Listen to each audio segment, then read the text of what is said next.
Master பண்ணும்போது நம்ம ஸ்டுடியோவில் கைதியோட ஃபைனல் போயிட்டு இருந்துச்சு. அப்போ தான் போயிட்டு இருக்கும்போது அவர் தான் சொன்னார். அவர் வேற ஒரு மியூசிக் டைரக்டர் தான் இது பண்ணியிருந்தாங்க. நான் தான் அதை சொன்னேன்.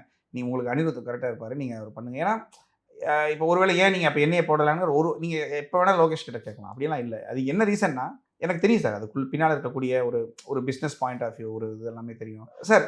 நமக்கு வர வேண்டியது வரும் அப்படிங்கிற நம்புறேன் நான் அவர்கிட்ட சொன்னேன். நீங்கள் அவரை விட இவர் பெட்ரு. ஏன் அப்படின்னா இவருனா நீங்கள் ஈஸியாக ஃப்ரெண்ட்லியாக நீங்கள் வேலை வாங்க முடியும் உங்களால் அனிருத்துக்கிட்ட அப்படின்னு சொன்ன உடனே அவர் அனிருத்தை புக் பண்ணாங்க. அப்புறம் அவங்களுடைய ரேப்போ ரொம்ப நல்லா இருந்தது. அனிருத்தும் ஃபோன் பண்ணுவார் படம் முன்னால். ஏன்னா நம்மளுடைய டீம் நிறையா அந்த கைதியோட இதெல்லாம் யூஸ் பண்ணுவாங்க அவங்க. ஸோ இங்கே ஒரு ரேப்போ தான் சார். இது ஒரு யூனிவர்ஸ் தானே. இப்போ கைதி வருதுன்னா அடுத்து வருதுனாலோ இல்லை ஏதோ ஒரு நாள் இது ஒரு யூனிவர்ஸாக இருக்கிறதுனால ஒரு ஷேரிங் தானே. அது நல்ல ஹெல்த்தியான விஷயம் தான் சார். நானும் அதை சொல்லுவேன் சார். இப்போ ஒரு டைரக்டர் ஒரே ஆள்கிட்ட ஃபிக்ஸ் ஆகிறத விட அது கம்ஃபர்ட் ஜோனுக்காக பண்ணுறாங்க. பட் கம்ஃபர்ட் ஜோனுக்கு ஆனால் நீங்கள் ஈஸியாக வேலை வாங்கிட முடியும். புது படைப்பை வாங்க முடியுமான்னு தெரியல.